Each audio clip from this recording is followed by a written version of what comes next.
네, 여러분 반갑습니다. 벌써 수요일이 됐습니다. 비가 내리고 있습니다. 비 피해 없도록 조심하시기 바랍니다. 8월 23일 수요일자 헤드라인부터 전해드리겠습니다. 해외여행 인구가 10년 이상, 15년, 20년 후면 지금의 절반 이하로 뚝 떨어질 게 자명해 보입니다.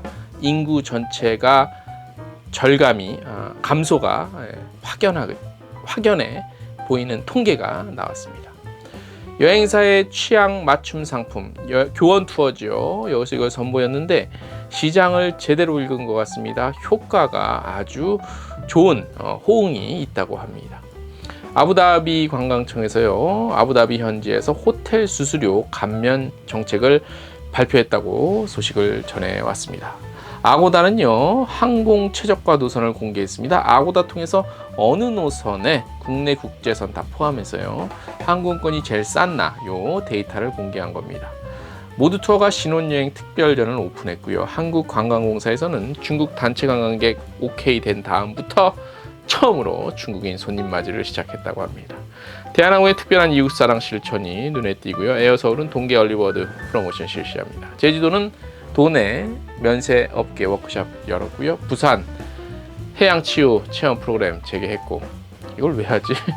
진에어는 불을 끄고 불을 켜다 캠페인을 동참했습니다. 이게 뭐냐면 22일, 그러니까 화요일 촬영 당일 오늘 기준인데 화요일인데요.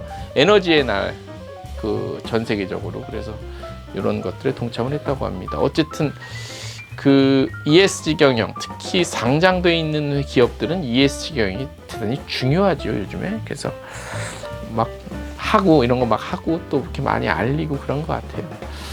여기까지가 오늘의 헤드라인이고요. 여기서 중요한 소식 뽑아서 전해드리도록 하겠습니다. 네, 가까우면 10년 이후 해외여행을 할 수 있는 인구가 절반 이하로 줄어들 것으로 보여요. 거의 확정적이에요. 왜냐, 전체 인구가 줄었거든요. 10년, 15년, 20년, 길게는 30년까지요.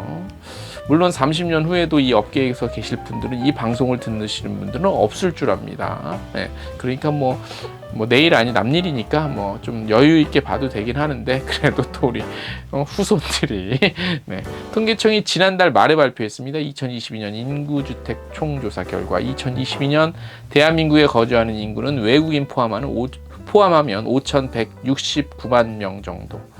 남자 여자가 거의 비슷하고요. 외국인이 175만 2천여 명이에요. 그래서 외국인 빼고 내국인만 보면 우리나라 인구가 줄었어요. 2018년에 4,997만 명 정도 됐는데 그 이후에 5천만 명으로 진입했어요. 근데 다시 2022년에 4천만 명대로 떨어진 겁니다. 해외여행이 비교적 자유로우며 생산 연령 인구인 15세 이상 65세 이하는 전체 인구의 약 71%로 총 3,669만 명, 71%. 하지만 15년 후를 저희가 지금 그림 나가고 있죠. 그 인구를 그대로 한 15년 뒤에 갖다 보니까 생산 연령 인구에 속하는 현재 15세까지의 인구는 586만 명인데 요 정도로 딱 되는 거지. 요 인구가 그대로 우측으로 가서 절반 이하로 뚝 떨어지는 모습을 지금 표에서 보실 수 있습니다. 기존에 가장 많았던 생산 연령 인구죠. 65세 이상이 되죠. 그러니까 현재 뭐 40세 이상, 65세 이하가 그대로 또 옆으로 가면 인구 수는 엄청 많아지는데, 물론 요즘에는 뭐 65세, 70세 이상 어르신들도 많이 해외여행을 가시긴 가셔요. 그러나 사실 그 젊었을 때 50대까지가 거의 50대, 60대까지 사실 솔직히 현실적으로 보면 주위 둘러봐도 어려운 건 사실이에요. 쉽지가 않아. 예전에는 1년에 두세 번 갈 거 1년에 한 번 가기 마음 잡기가 굉장히 어려워요. 당장 몸이 건강해도 혹시나 가면 어떻게 좀 안 좋아질까 하고. 사실 그렇잖아요. 주위만 봐도. 그죠?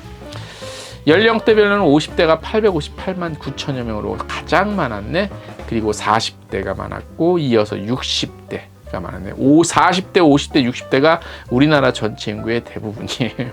그중에 저도 속하네요. 고령 인구는 타 연령대가 모두 감소한 것과는 달리 증가했습니다. 노령화 시대 본격적인 시작이라고 볼 수 있죠. 예. 보내드리면서 표 보셨을 거예요. 인구 감소, 노령화가 심각하죠.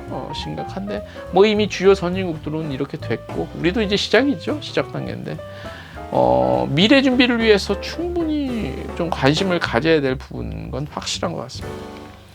다음 소식, 교원 투어가요. 교원 투어의 여행이지가 서비스하고 있는 취향 맞춤 큐레이션 요게 있는데 요게 2분기 이용률이 1분기 대비 137%가 늘었대요. 어마어마하게 많이 늘었지. 이게 뭐냐면 취향 맞춤 큐레이션은 누구와 어디서 무엇을 요 세 가지만 선택을 하면 이용자의 여행 취향이 반영된 여행 상품을 제안받을 수 있는 개인적화된 서비스예요.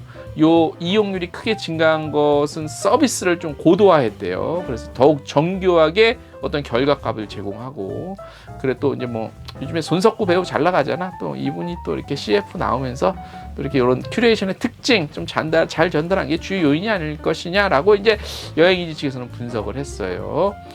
고객이 이게 홈페이지에서 원하는 상품을 일일이 찾아야 하는 불편을 좀 해소했대요. 제가 최근에 유럽, 서유럽 상품 이렇게 보는데 여행사가 천편일주로 다 똑같아. 근데 요 큐레이션 요거는 그런 것들을 좀 탈피한 거지. 그래서 굉장히 시장을 좀 잘 읽은 것이 아니냐 이렇게 보여요. 지난해 브랜드 론칭과 함께 취향 맞춤 큐레이션을 선보였고요. 지난 5월에부터 사용성이 한층 강화된 서비스가 지금 현재 나오고 있습니다. 그래서 MZ세대 같은 그리고 MZ세대를 뛰어넘어서 중장년층까지 다양한 고객의 니즈를 좀 충족시키고 있는 것이 아니냐 이렇게 좀 판단하고 있습니다. 그래서 시장을 좀 제대로 읽었다라는 것이고 근데 또 그런 것도 있어요. 이런 것들을 또 귀찮아하시는 분들도 있어요. 그냥 기존에 돼 있는 거 맞춤복이냐 기성복이냐 그런데 어쨌거나 저쨌거나 아직까지 그냥 기성복 기존에 잘 만들어졌다고 보이는 것들을 선택하는 성향이 인간의 본성이 그런 것 같아. 귀찮지 않았죠. 또 나이들수록 귀찮은데 어쨌든 취향 맞춤 요거는 아무래도 이제 좀 젊은 층 위주로 많이 좀 이렇게 어떤 관심을 많이 받고 있는 것 같습니다. 재미난 소식 같아서 한번 제가 특별히 전해드렸습니다. 자, 오늘 소식 여기까지고요. 내일도 최선을 다해서 좋은 소식 가지고 있습니다. 오늘 여기까지. 안녕.